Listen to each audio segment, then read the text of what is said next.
Instalazioak pixka txukuntzen, azken urtetan ez dugu egin eta aprobetxatuz gurasoak animatu direla auzolanean egea. Forma ematen, kolore batzuk sartzen, behitzen, pintatzen, txukuntzen pixkat ikastetxea. Pues hemos venido mi mujer y yo para colaborar y ayudar al centro.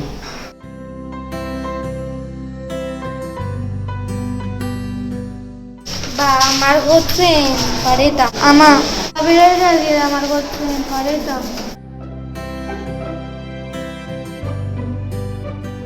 Bien, súper bien. La verdad que es una manera de hacerlo súper rápido y está quedando chulo. Hau da bigarren eguna, esan guraso de xente animatu zaizkigu eta bueno, gustora hemen, bakoitza bere lanean, txukun-txukun.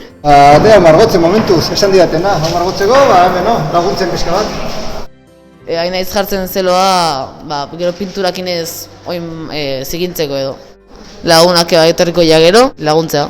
Me lo planteó mi mujer, así queríamos venir los dos y aquí estamos, echando una mano.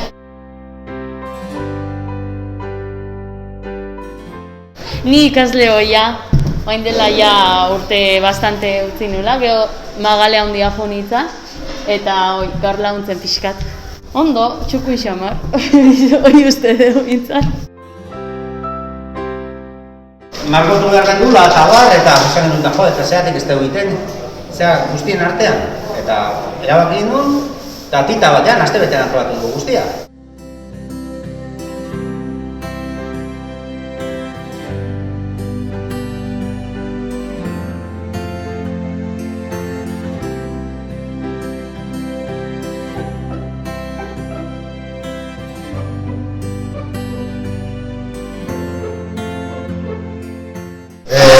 Hasiera batzuk egiten. Umeak jolastu alitzateko eta behaiek erabiltzeko. Gero portxean jarriko dira baita, guraso edo umen bila etortzen dienentzako.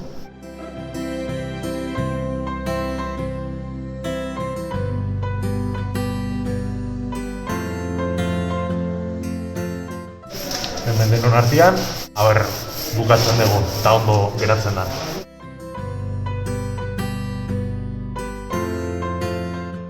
Egia esan oso berria da, azkenen gure artean eskola bat berritzea.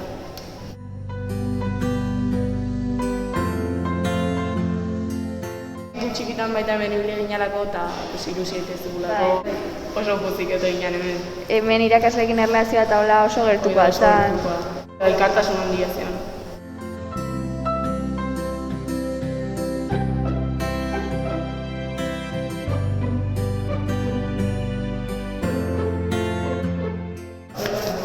Astelenean esaten duten txikiek,